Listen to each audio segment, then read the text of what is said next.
이 영상은 네이버 웹툰 별을 품은 소드마스터의 AI 리뷰 영상입니다. 리뷰 내용은 영상 제작자와 AI의 주관적인 평가이며 영상 속의 연출은 원작의 내용과 다를 수 있으며 AI의 임의적인 효과임을 알려드립니다. 성박, 어둠과 악취가 뒤엉킨 쓰레기 더미 속에서 한 소년이 뛰어나옵니다. 그의 손에는 빛을 잃지 않은 검 한 자루가 들려 있었어요. 세상이 아무리 높은 곳만을 바라보더라도 아무도 들여다보지 않는 시궁창 속에서도 어떤 존재는 스스로를 별처럼 밝힐 수 있다. 가슴 속에 꺼지지 않는 불빛이 있다면 그건 여전히 별이라 불릴 수 있으리라. 뒷골목의 작은 대장간 앞 녹슨 간판이 매달린 그 앞에 금발머리의 소년 블라드가 서 있었어요. 그는 대장간 한편에 걸린 검을 멍하니 바라보았어요. 눈빛에는 동경과 고요한 흥분이 동시에 스쳐 지나갔죠. 그러나 그 평온은 오래가지 않았어요. 붉은 머리 소녀가 다가왔죠. 제미나. 그녀는 블라드의 오랜 친구였어요. 제미나는 소년의 멍한 표정을 보며 혀를 찼어요. 그녀는 주변을 경계하며 목소리를 낮췄어요.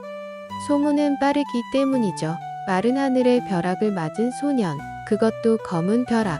그리고 그 후로 블라드는 손에 검 같은 것을 줄 때마다 누군가의 목소리를 들었죠. 이제 도시에는 새로 부임한 주교가 있었죠. 이단 신문관 출신답게 그는 사소한 징조에도 화형을 명령하는 자로 소문났어요. 블라드처럼 특이한 징후가 있는 자라면 주목받기 쉬웠죠.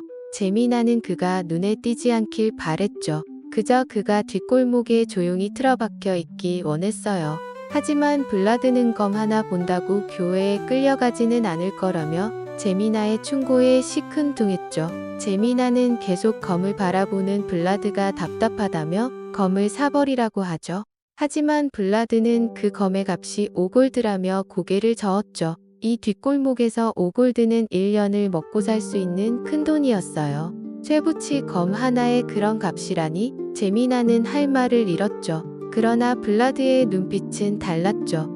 그 소년에게 그 검은 단순한 쇠붙이가 아니었어요. 그 순간 대장간 안쪽에서 거친 숨소리와 함께 대장간 노인이 문을 박차고 나왔어요. 대장간 노인은 화염에 달궈진 쇠처럼 성난 눈빛으로 두 소년 소녀를 무섭게 쳐다봤죠. 대장간 노인은 자신이 만든 검을 무시하는 것을 참지 못한 듯 고함을 질렀어요. 대장간 노인에게 그가 만든 검은 그저 쇠조각이 아니었어요. 오랜 세월 그가 쌓아온 기억과 기술, 마지막 혼을 담아낸 결과였죠. 그 누구보다 그것을 아는 그는 그 검이 뒷골목 녀석들의 농담거리로 전락하는 걸 견딜 수 없었어요. 하지만 붉은 머리 소녀 제미나는 물러서지 않았어요. 제미나는 이 거리에서 살아남기 위해 길러온 날새운 말들로 노인의 자존심을 찔렀고 노인은 그녀에게 분노와 고함으로 응수했어요. 서로를 핥히는 말들이 대장간 안을 가득 메웠어요. 결국 그 말싸움은 블라드의 조용한 움직임으로 끝이 났어요. 블라드는 제미나의 머리를 조용히 손으로 눌렀고 그녀는 투덜거리며도 마지못해 걸음을 돌렸어요. 멀어지는 두 아이의 뒷모습을 바라보며 노인은 작게 한숨을 내쉬었어요. 거친 욕지거리가 입술을 떠났지만 그 속에는 옛 시절의 회한이 묻어 있었어요. 굶주리던 아이들에게 나누어 주던 먹을거리, 겨울밤 언손을 녹여주던 불길, 어리광과 울음을 받아주던 나날들. 대장간 노인은 저 아이들을 돌봐줬던 기억을 떠올렸죠. 한때는 그 작은 손들이 자신의 손처럼 느껴졌던 그 시절. 하지만 이제 그 작은 손들은 어느새 자라 서로를 밀쳐내고 있었죠. 두 아이가 사라진 뒤 대장간 노인의 시선은 바닥에 머물렀어요. 블라드가 서 있던 자리. 축축한 진흙이 움푹 꺼져 있었죠. 얼마나 오래 거기 서 있었던 걸까? 소년의 열망과 망설임이 그 자리에 흔적으로 남아 있었죠. 노인은 한숨을 내쉬었죠. 속으로는 투덜거리면서도 그 감정은 단순한 짜증이 아니었어요. 삶의 무게를 아는 자만이 가질 수 있는 체념, 그리고 오래된 애정이었죠. 뒷골목에서 태어난 자가 세상을 바꾸겠다는 꿈을 가질 때 그 꿈이 얼마나 잔인한 무게로 돌아오는지를 그는 누구보다 잘 알고 있었어요. 대장간 노인은 천천히 벽에 걸린 검을 잡아서 바라보았어요. 거칠고 투박한 대장간의 풍경 속에서 그 검은 이질적인 정교함으로 빛나고 있었죠. 대장간 노인이 만든 마지막 검, 평생의 기술과 혼을 쏟아부은 이름 없는 명작이었어요. 하지만 노인의 검은 그저 팔리기 위해 만들어진 물건이 아니었어요. 노인은 마음속에 단단한 결심을 품었죠. 이 검은 오직 이곳을 벗어날 수 있는 자, 이 시궁창을 넘어 별을 향해 나아갈 자에게만 맡기겠다고 다짐했죠. 노인은 다시 한번 소년의 뒷모습을 떠올렸어요. 작은 등이었지만 그 안엔 꺼지지 않는 어떤 빛이 있었죠. 그것은 과거의 노인이 꿈을 꾸던 빛, 모두가 등을 돌린 곳에서도 스스로 반짝이는 별의 형상을 닮았어요. 북부물류의 중심지이자 바예지드 가문의 위세까지 합쳐진 북부의 등대 슈아라. 그러한 찬란함 아래에는 빛에 가려진 그림자가 숨어있기 마련이다. 온갖 더럽고 추잡한 것들을 하나의 구역 안에 때려 넣은 슬럼가가 바로 그것이다. 술집, 장미의 미소. 은은한 조명과 웃음소리가 어지럽게 흘러넘치는 밤의 끝자락. 탁자마다 잔이 부딪히고 웃음이 넘치고 남자들은 아가씨의 손을 쓰다듬었어요. 그러나 그 번잡한 향연 한가운데 갑작스러운 파열음이 모든 소음을 조용하게 했어요. 2층 난간에서 비명과 함께 한 남자가 여자의 머리채를 붙잡고 끌어냈죠. 그의 분노는 입가에 침을 튀기며 흘러나오고 여자의 얼굴엔 공포와 당혹이 얼룩졌어요. 그때 계단 아래에서 블라드가 조용히 걸어 올라왔어요. 블라드의 걸음은 조용했고 눈빛은 서늘했죠. 남자는 블라드를 보며 마치 하인을 부르듯 소리쳤어요. 남자의 언어는 점점 더 더러워졌고 조롱과 모욕이 줄지어 나왔어요. 그러나 블라드의 표정은 바뀌지 않았어요. 단 하나의 변화, 눈빛. 그 차갑게 가라앉은 눈동자 속에서 싸늘한 기운이 피어올랐어요. 남자는 초를 파는 블라드의 장미초가 사기라며 화를 냈어요. 블라드는 짧고 단호한 동작으로 성냥을 꺼내 초에 불을 붙였죠. 시계가 째깍이며 움직이고 주변은 조용해지면서 모든 것이 그 작고 흔들리는 불꽃에 집중되었어요. 시간이 흐르고 양초의 불꽃이 사그라졌어요. 당황과 공포가 뒤섞인 눈동자로 남자의 시선은 시계를 향해 움직였죠. 그러나 알아차리기엔 늦었어요. 블라드의 막대기는 가차없이 움직여서 공기를 가르며 남자의 얼굴을 때렸어요. 남자는 휘청이며 쓰러졌어요. 곧 이어 블라드는 그를 방으로 밀어넣고 문을 잠가버렸죠. 문 너머로 말 없는 심판이 시작되었죠. 무거운 타격음, 살을 찌르는 신음, 울부짖는 비명. 그날 밤 장미의 미소는 한 남자의 오만이 꺾이는 소리가 들렸어요. 낮이 됐어요. 블라드는 보스를 찾아갔죠. 조용히 밥을 먹고 있는 호르헤 앞에 앉아서 말했어요. 초가 타는 시간이 5분이 아니더라며 초에 누가 장난을 친 것 같다고 말했죠. 우리 밥줄에 누가 손을 댔다며? 블라드는 조금 더 크게 말했어요. 호르헤는 조용했어요. 한참을 씹고 삼키고 나서도 별말이 없었어요. 그냥 그 특유의 무표정으로 고개만 살짝 기울였어요. 그때 마르셀라가 다가왔어요. 화가 난 듯했죠. 그녀는 장미초에 누가 손을 댔냐고, 감히 그런 짓을 했냐고 했어요. 그녀의 눈매는 올라가 있었고 목소리는 더 날카로웠죠. 블라드는 이제부터 찾아야 한다고 말했어요. 마르셀라는 당연하다는 듯이 고개를 끄덕였죠. 그리고 블라드에게 말했어요. 한번 내가 찾아보라고요. 블라드는 당황했어요.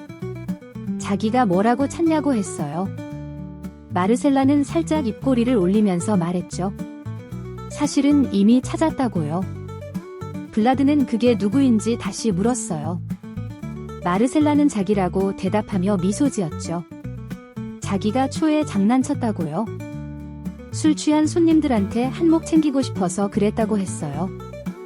블라드는 아무 말도 하지 못했어요. 그저 말없이 마르셀라를 바라봤죠. 블라드는 바지 주머니에 손을 넣은 채로 계단을 내려가고 있었어요. 자기가 괜히 애꿎은 사람만 두들겨 패놨다며 짧은 한숨과 함께 혼잣말이 나왔죠. 계단은 삐걱거렸고 그 소리와 함께 그의 발걸음은 천천히 내려왔어요.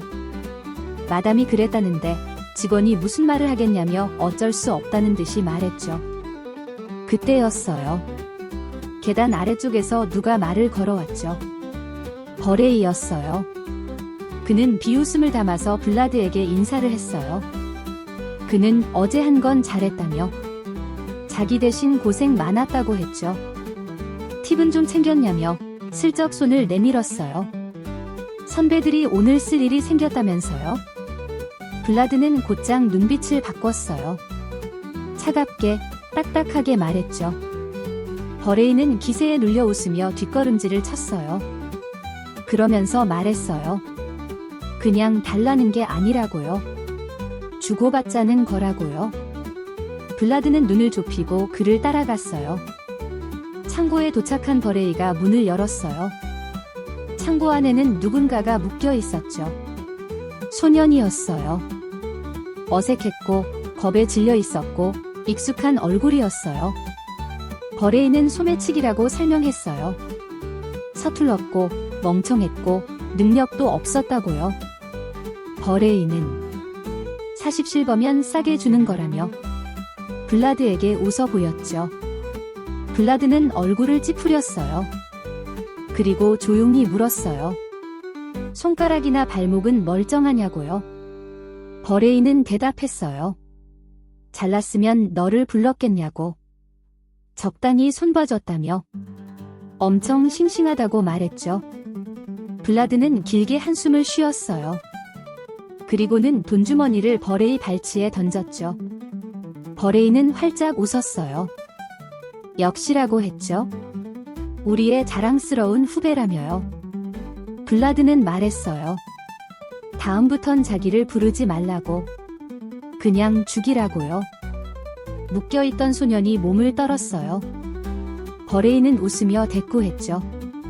자기들은 살인마가 아니라 조직원이라고요. 블라드는 대꾸하지 않았어요. 그저 다시 주머니에 손을 찔러 넣은 채 소년의 앞에 섰어요. 버레이는 손에 쥔 돈주머니를 흔들며 패거리들에게 자랑했어요. 버레이는 블라드는 능할 거라고 했잖냐며 되물었죠. 괜히 그가 불황자들 위해 선 게 아니라며 웃었죠. 블라드는 앉아있는 어린 소년 네드를 바라봤어요. 네드는 미안하다고 대답했어요. 블라드는 그의 상태부터 살폈어요. 어디 부러진 데는 없냐고 물었죠. 네드는 괜찮다고 말했죠. 그 말을 듣자 블라드는 당장 꺼지라고 말했어요. 소년은 고맙다며 창고를 빠져나갔어요. 블라드는 오골드가 또 멀어졌다며 한숨을 쉬었죠. 블라드는 항구 끝 낡은 건물을 찾아 들어갔어요. 그곳엔 하벤이 있었어요. 하벤은 여전히 책상에 앉아 펜을 놀리고 있었어요. 하벤은 네드에 대한 이야기를 했어요.